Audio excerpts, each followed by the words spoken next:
Dans cette vidéo, nous allons aborder le congé 3D à rayon constant. J'ouvre la boîte de congé et vous avez ici deux modes, le mode manuel et le mode filette experte que l'on verra dans d'autres vidéos. Je reviens donc en mode manuel. Plusieurs types de congés, rayon constant, variable, etc. On va travailler dans cette vidéo avec le rayon constant qui est déjà actif. Deuxième chose à indiquer, le rayon de votre congé. Je vais laisser 10 mm. Ensuite, il faut faire des sélections. Arrête, face, fonction et boucle. Je vais sélectionner sur ma pièce cette arête, celle-ci et celle-ci. On a un aperçu qui est généré sur les trois arêtes sélectionnées car nous sommes en aperçu intégral. Si je demande un aperçu partiel, j'ai seulement une arête dont on me donne l'aperçu et avec la touche A du clavier, je bascule entre les aperçus.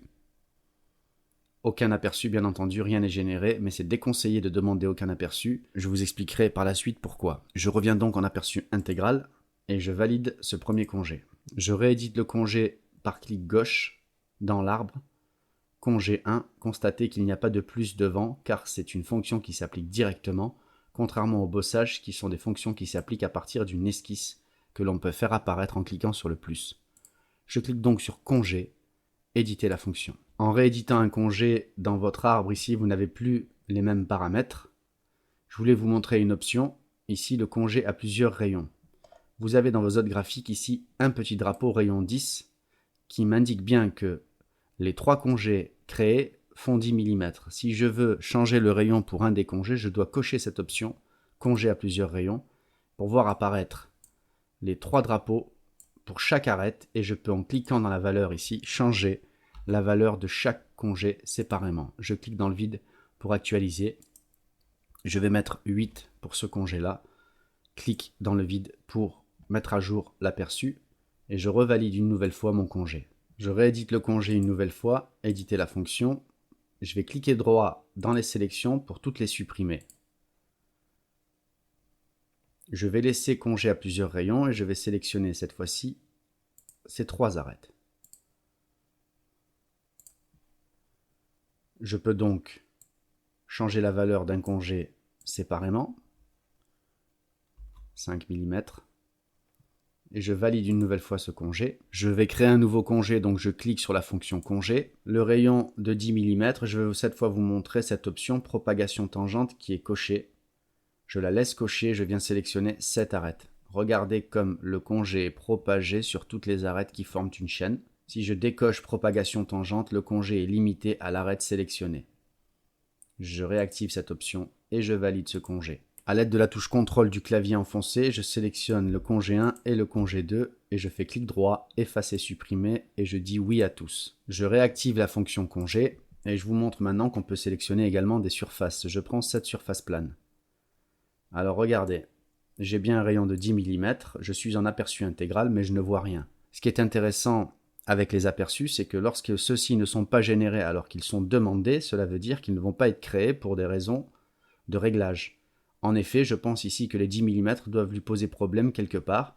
Si on change le rayon à 5 mm et que je clique dans le vide pour actualiser, regardez comment les aperçus sont générés. En plus de ça, vous constatez que lorsque vous sélectionnez une surface, toutes les arêtes concernées par cette surface vont comporter un congé de 5 mm.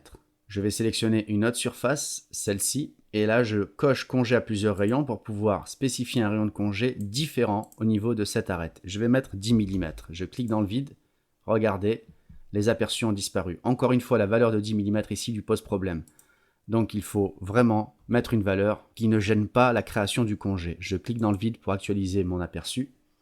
Il est généré. Je peux valider une nouvelle fois ce congé. Je réédite encore le congé, éditer la fonction, clic droit, supprimer les sélections. Encore une autre technique de création de congé. Vous mettez votre pointeur sur une des arêtes et vous faites clic droit, sélectionnez la boucle. Le logiciel intelligemment détecte la boucle, en l'occurrence ici un rectangle, et j'ai une flèche sur laquelle je peux cliquer pour lui indiquer que je veux une autre boucle, comme c'est le cas sous vos yeux. Je peux rajouter une autre boucle, clic droit sur cette arête, sélectionner la boucle, et de la même manière, je peux changer la boucle en cliquant tout simplement sur la flèche. Je peux valider ces congés. J'annule donc la création de ces congés, encore une fois, voilà, j'ai une pièce sans congé, Je reclique sur la fonction congé pour vous montrer autre chose maintenant, l'intersection de congé. Je vais mettre un rayon de 10 mm et je sélectionne cette arête, celle-ci et celle-ci. Je vais cliquer sur Zoom sur la sélection. Je valide ce congé. Regardez l'intersection ici, la forme de l'intersection de ces trois congés. Un petit zoom au mieux. Je vais créer un nouveau congé. Pour vous montrer la différence, je sélectionne ces trois arêtes. Par contre, ici, je vais aller dans les options paramètres de décalage. Je peux sélectionner un sommet décalé. Je sélectionne ce point. Je clique sur Zoom sur la sélection. Deux options possibles lorsque l'on choisit un sommet à décaler. Définir les valeurs non attribuées. Donc ici, vous avez vos trois rayons de 10 qui se répercutent dans les trois directions, ou tout définir. Voilà, donc si je mets définir les valeurs non attribuées, je vais pouvoir ici séparément indiquer le décalage le long de cette arête, c'est-à-dire en Y. Je peux demander 0. Ce décalage ici, on le voit bien le long de X, 5. Et le troisième décalage le long de Z, je peux mettre 7 mm. Je clique dans le vide pour actualiser l'aperçu. On voit déjà, si on regarde de plus près ici, les fameuses valeurs de décalage qui montrent bien ici la forme différente le long de chaque arête. Je clique sur OK. Je passe en image ombrée sans les arêtes pour voir la différence entre cette intersection et celle-là. En remettant arête en mode image ombrée, on voit bien la différence d'intersection de congé. Alors avec la touche contrôle du clavier enfoncé, je sélectionne congé 4 et congé 5, clic droit, effacer, supprimer, oui à tous. Continuons à explorer cette fonction congé, je la réactive. Je voulais vous montrer une option dans les options de congé. Vous avez une option sélectionner à travers les faces. Elle est cochée. Si je la décoche, je ne peux sélectionner que des arêtes ou surfaces entités visibles. En cochant cette option sélectionner à travers les faces, j'ai également la possibilité de sélectionner des arêtes cachées, comme ces deux-là par exemple. On va laisser cette option. Et je vais clic droit, supprimer les sélections. Je sélectionne cette arête et celle-ci. Je zoome volontairement à l'intersection des deux congés pour vous montrer certaines choses. Autre option intéressante, toujours dans les options de congé, l'option coin arrondi qui est décochée par défaut, je la coche. Regardez l'intersection, maintenant le coin est arrondi. Précédemment, il était parfaitement à la perpendiculaire. Je vais le laisser arrondi. Je valide ce congé. Quand je clique sur un congé que je viens de créer, j'ai la possibilité de tirer sur la poignée qui m'indique rayon 10 pour changer la valeur du rayon et regardez, on le voit se modifier en temps réel. Je continue avec les congés, je clique sur la fonction congé et je vais sélectionner cette arête. Je vais mettre un rayon beaucoup plus important, je valide ce congé.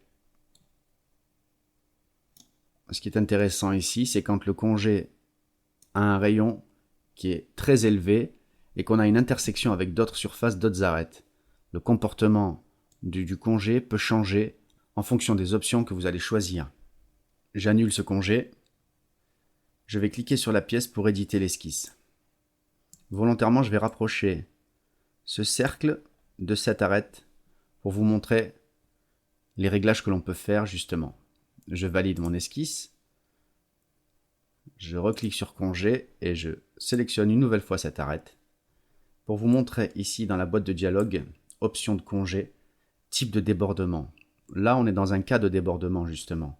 Par défaut, gardez l'arête, gardez la surface. Si je clique sur garder l'arête qui est à l'intersection ici entre le congé et la pièce va rester parfaitement linéaire. En cliquant sur garder la surface, regardez comme l'aperçu change. Je vais valider pour qu'on voit ça de plus près. Voilà, on a gardé la surface. Je clique sur le congé 8, éditer la fonction, mais dans les options, cette fois je sélectionne garder l'arête.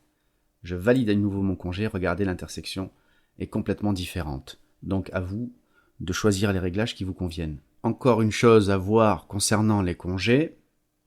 Donc j'annule déjà ce congé. Je vais sur cette surface plane que je sélectionne, créer une nouvelle esquisse rapidement pour vous montrer encore une option de congé. Je vais dessiner un rectangle par sommet. dans cette petite zone. Et immédiatement, fonction, extrusion. Voilà, 24 mm, ça suffit, je valide. Une dernière fois, la fonction congé. Alors, 10 mm de rayon. Je sélectionne cette arête. Alors, je vais peut-être augmenter le rayon justement pour vous montrer, voilà. Ici, on a bien le congé qui déborde sur la fonction qu'on vient de créer. Si je valide ce congé, il est créé tout en conservant ce petit pavé, cette petite fonction d'extrusion. Je clique sur le congé neuf pour éditer la fonction et regardez dans les options de congé l'option garder les fonctions actives. Voilà pourquoi celui-ci n'a pas disparu. Si je décoche garder les fonctions et que je revalide ce congé, cette fois-ci, étant à l'intérieur du congé, ce petit bloc a disparu. Voilà donc ce qu'il faut savoir sur les congés 3D à rayon constant.